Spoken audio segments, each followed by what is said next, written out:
Hello and welcome to the first lecture on IPOP, a user-defined IP over P2P virtual private network. I'm Renato Figueiredo with University of Florida and the IPOP project.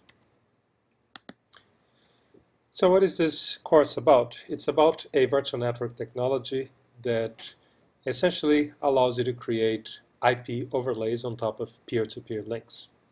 And it's a research project and an open source implementation of this virtual network.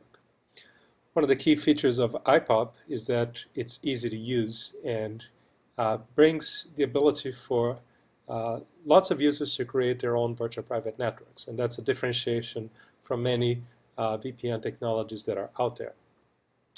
And Tincan is the latest implementation of IPOP, which is based on what we call a Tincan link, which is a reference to a children's toy where you have a couple of tin cans connected by a wire, and you're able to communicate by voice between these two endpoints.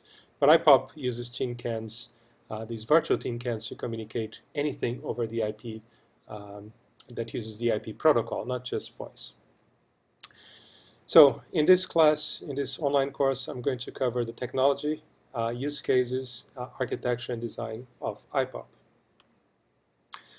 So to give a perspective of why IPOP is useful and where it's been applied, again, it provides, in summary, an easy to use, easy to set up user-defined VPN.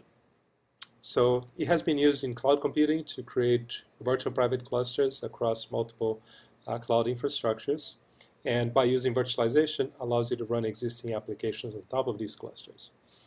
It's also applicable in mobile computing and social computing. It runs on Android phones. It allows you to connect a phone to devices at your home. It can run on a home router and create virtual networks connecting your computers to the computers of people you care about, for example, friends and family in your social network.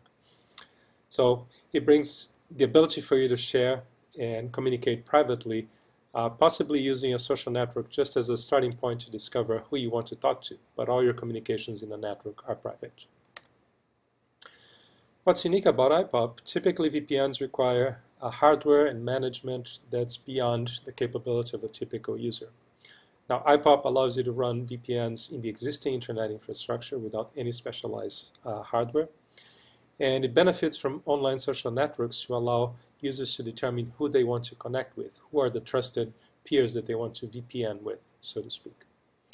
And it also hides a lot of the complexity in the internet today, firewalls and network address translators that make peer-to-peer direct connectivity difficult. So IPOP abstracts for the user the complexities of dealing with the internet infrastructure and presents a nice, easy-to-use overlay virtual network. So in this course, we're going to cover the fundamentals of virtualization and networking to give you a backdrop on where IPOP fits, and then we're going to dive into the IPOP architecture, design, and implementation.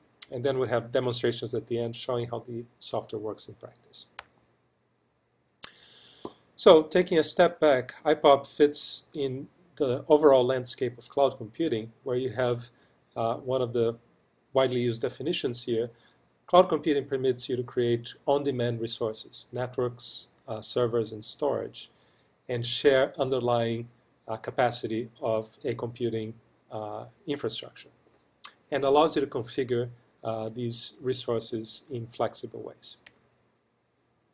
So cloud computing, one of the key enablers of cloud computing is the so-called infrastructure as a service, or IaaS.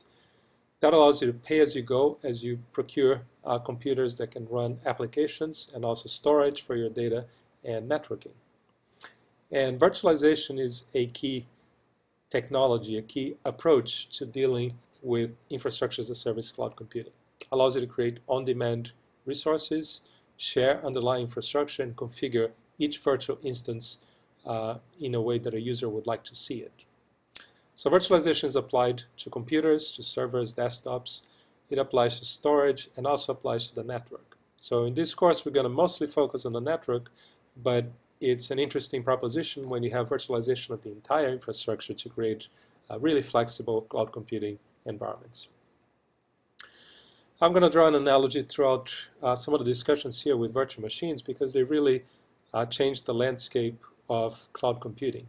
So virtual machines allowed you to essentially take a server and slice it into multiple virtual servers that each one runs independently, is isolated, and a user can configure in any way they want. So that allows a provider, for example, Amazon or Google or Microsoft, to sell a virtual machine and a user to configure the virtual machine any way they want, as if it was a server that they had in the back of their computing room.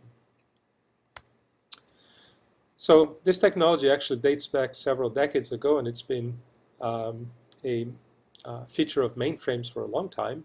But it essentially, a virtual machine allows you to create a replica of a physical machine that works the same way as a physical machine would, runs the same programs, and it's as closely efficient as a physical machine would be, but allows virtual machines to be isolated from each other. So in essence, a resource provider, for example, Amazon or Google or Microsoft, can take a virtual machine software, and there are several platforms that support this, open source and closed source, like KVM, VMware, and VirtualBox. And that physical machine of the resource provider can appear to be multiple virtual machines that behave exactly like the underlying physical machine. But they get to be configured by the users who are paying for their use, or who have time allocated on these virtual machines. So the user on the left may install a version of the Linux operating system, while the user on the right may install a completely different operating system like Windows, and all of these are sharing the same underlying single physical computer. So isolation of these virtual machines and the multiplexing, the use of an underlying resource, is controlled by software that manages a cloud computing infrastructure. Now what happens in one virtual machine, in one resource managed by a virtual machine, stays in the confines of a computer, a single computer in a resource provider. Most of the time, computers, you would like for them to communicate with other computers, and then the virtual machine monitor is not able to go beyond your single resource, and you need to start thinking about, how do I connect virtual machines together with technologies that provide also virtualization, but for the network.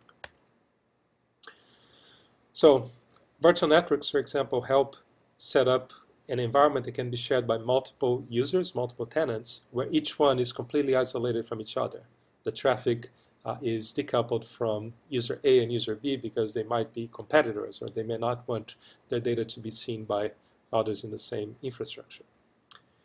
Or maybe you have an enterprise where sometimes you have a burst of workload and you'd like to offload that to a cloud provider and pay for that additional usage. That's a use case called cloud bursting.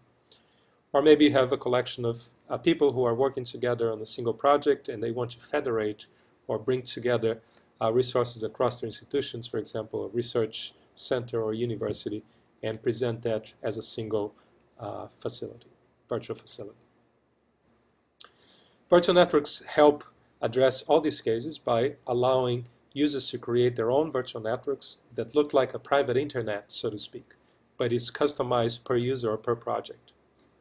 Independently configured, so you can set up the IP addresses of your machines. You can set up applications that use these IP addresses, and you can have an infrastructure that uses protocols perhaps that you would like to experiment with. Allows you to multiplex the physical network resources, so the underlying switches, routers, and the computers running virtual machines can be shared by multiple virtual networks. So if you look at a physical infrastructure, then on the bottom, these are computers distributed across multiple domains. These could be ABC, could be different universities or different commercial cloud providers. And ideally, you'd like a virtual infrastructure where you can forget that you're using resources from multiple domains, and just imagine that you're using resources from the best domain that presents you, let's say, the best performance or the best price per virtual machine that you're buying.